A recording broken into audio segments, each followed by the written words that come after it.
Salut et bienvenue dans une nouvelle vidéo.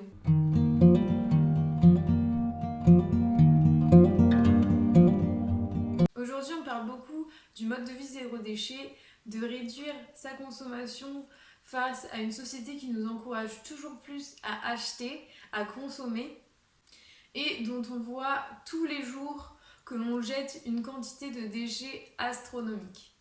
Il faut savoir que 99% des ressources qui sont prélevées dans la nature deviennent des déchets en moins de 42 jours. 42 jours. C'est rapide, non? Aujourd'hui, vous avez envie de changer ça et franchement, je vous comprends. Qui a envie de vivre sous une tonne de déchets? Qui a envie de participer encore à cette production de déchets dont on fait face quand on va se balader à la plage, dans la nature, même en ville, des déchets, on en voit partout. Dans cette vidéo, je vous propose à la fois de réduire vos déchets et surtout de passer à une autopsie de votre poubelle pour savoir ce qu'elle contient et comment du coup la réduire. C'est parti! Alors déjà, il faut savoir qu'en moyenne, un Français jette 590 kg de déchets. 590 kilos pour une personne. Sérieux, c'est pas énorme. Dans ces 590 kilos, on a les déchets ménagers, donc on jette dans notre poubelle, à hauteur de 365 kg, et tout le reste, c'est ce qu'on va jeter en déchetterie, soit 255 kg. Donc, qu'est-ce qu'il y a dans notre poubelle? On va avoir 32% de déchets bio-organiques. Les déchets bio-organiques, ça va être vos restes de repas, vos épluchures, voilà, tous ces déchets-là. Ensuite, on va avoir à 32% les emballages. Puis, vous allez avoir tout ce qui est déchets recyclables, comme les cartons ou le papier, à hauteur de 22%, le verre à hauteur de 13%, le plastique qui se recycle, 11%, le textile, 2%, et les métaux, 3%. Pour le plastique, il faut voir dans votre communauté de communes car certaines prennent plus ou moins de déchets en plastique. C'est le cas par exemple des pots de yaourt, de certains flacons en plastique où il y a du plastique mélangé. Donc renseignez-vous bien auprès de l'organisme qui collecte vos déchets pour savoir quels déchets vous pouvez mettre dans le bac jaune.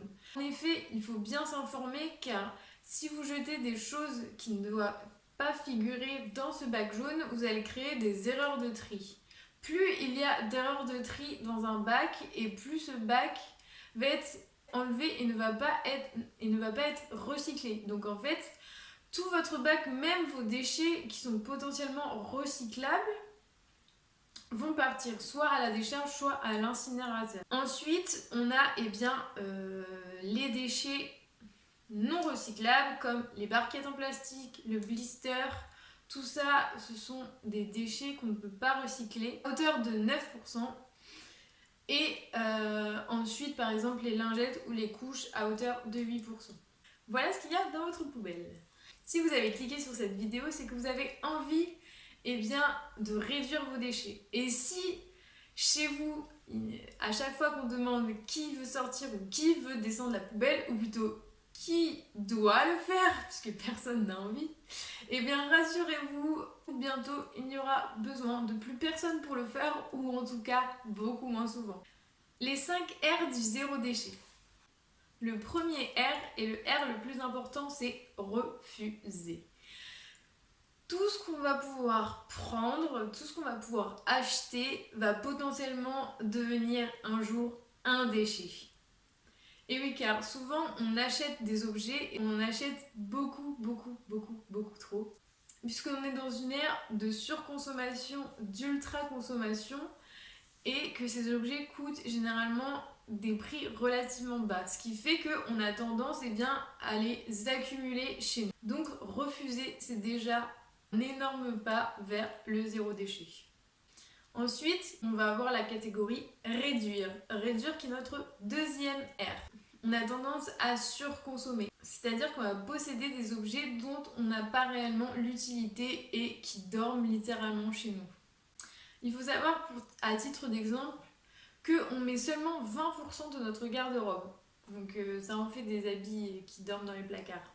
Donc réduire, c'est réduire sa consommation, repenser réellement à ce qu'on a besoin et non plus à ce qu'on a envie. Pour ça, je peux vous donner un petit conseil, c'est de faire par exemple des listes. Des listes de choses dont vous pensez que vous avez besoin et que le plus souvent vous avez juste envie. Ces listes, vous notez les objets que vous voulez ou que vous pensez acquérir et vous la laissez dormir pendant 15 jours. Ensuite, au bout de ces 15 jours, vous reprenez votre liste. Si vous avez toujours besoin de cet objet, là, vous pouvez peut-être vous lancer à sa recherche. Par contre, si vous n'en avez plus le besoin, donc plutôt l'envie, là, vous barrez sur votre liste. Et vous verrez, à la fin, ça en fait sacrément des achats d'évités. En troisième R, on a réutiliser ou réparer. Souvent, on a des objets chez nous que l'on peut détourner de leur fonction première ou en tout cas, par exemple, qu'on stocke dans son garage et on ne sait même plus qu'on l'avait acheté. C'est pour ça qu'il est important de réduire votre consommation, de réduire le nombre d'objets que vous possédez pour avoir une liste plus claire de ce que vous avez chez vous et que vous pouvez utiliser au quotidien. C'est sûr que si je stocke 7000 objets chez moi, comparé par exemple à 2000, j'ai beaucoup plus de chances de me souvenir de qu'est-ce que j'ai dans mes 2000 objets que dans mes 7000 objets. Ensuite, réparer. On est dans une société où généralement, dès qu'un objet tombe en panne ou est abîmé, on va en racheter un autre. Ça s'explique par le fait qu'on a une réduction des coûts des objets et qu'on peut en acquérir énormément. Donc réparer un objet, c'est lui donner une seconde vie, mais c'est surtout éviter de consommer des nouveaux objets dont en fait on n'aurait pas besoin, puisque souvent il y a une pièce à changer ou un petit bricolage à faire, mais c'est pas non plus le bout du monde.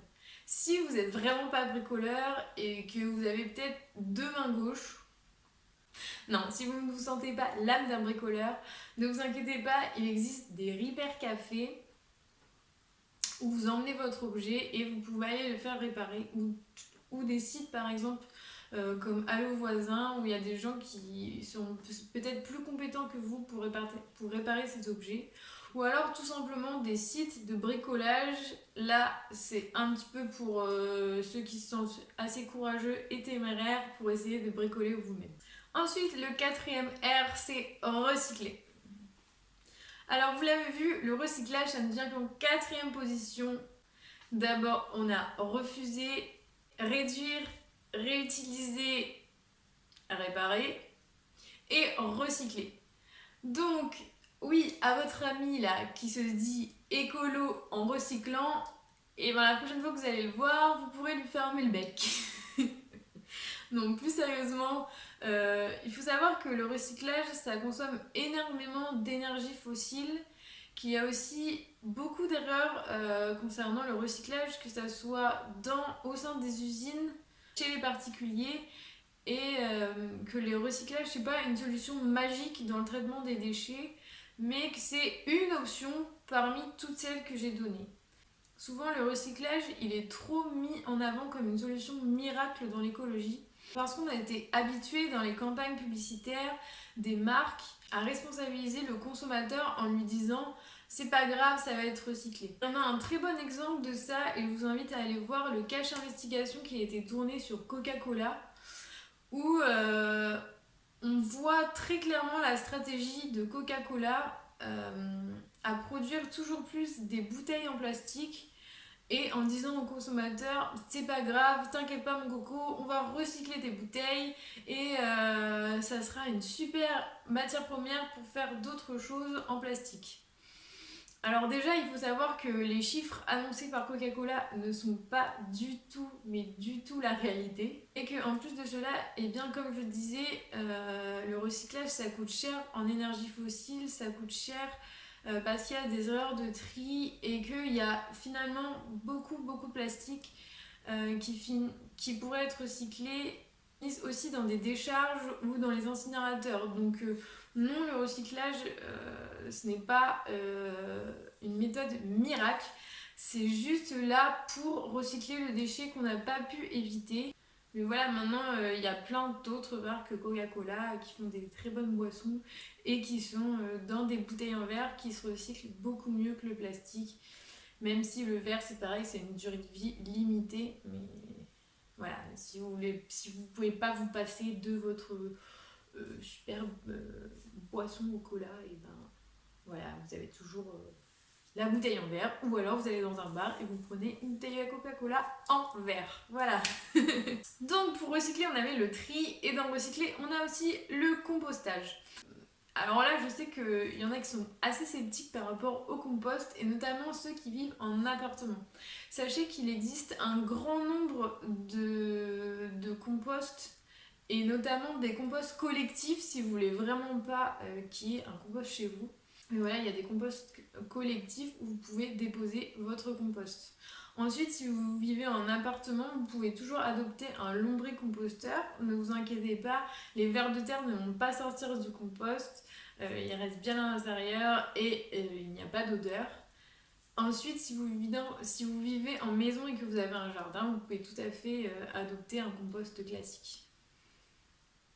Ou une des deux autres options que je vous ai citées. Ça, c'est comme vous voulez. Ensuite, le 5e R, c'est revendiquer. Alors, revendiquer, c'est peut-être le plus difficile de tous les R. Alors, dans revendiquer, comment dire, des fois, il faut y aller un petit peu avec des pincettes. Certes, la majorité des gens que j'ai côtoyés, ils trouvaient ça vraiment génial de réduire leurs déchets, et franchement, je les comprends, enfin, qui ne serait pas emballé face à cette idée, vu les tonnes de déchets qu'on peut voir aux informations, ou même de visu chez nous, on est entouré de déchets. Mais il y a aussi les gens qui sont un peu plus sceptiques en disant, et peut-être vous-même vous regardez cette vidéo et vous êtes sceptique, en vous disant mais de toute façon c'est impossible d'être zéro déchet. Alors oui, c'est impossible d'être zéro déchet, et ça c'est sûr. L'être humain va produire des déchets. Le tout, c'est est-ce que vous voulez produire 20 kilos de déchets par an, ou même 100 kilos de déchets par an, ou alors rester à vos 590 kilos de déchets par an. Là déjà, on n'est plus dans la même cour, hein, clairement. Ensuite, il y en a qui vous diront oh mais c'est chiant, c'est difficile, c'est compliqué.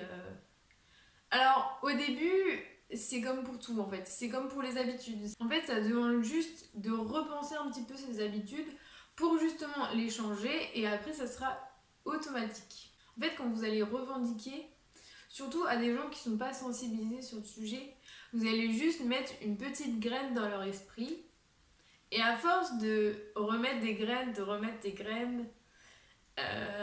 mettre du terreau, d'arroser, et bien vous allez voir à un moment donné cette graine elle va germer, et peut-être prendre pour eux à nouveau du sens et une adhésion à vos idées. Il faut savoir que avoir des valeurs, des convictions, c'est quelque chose qui prend du temps, et c'est surtout un chemin que chacun doit parcourir.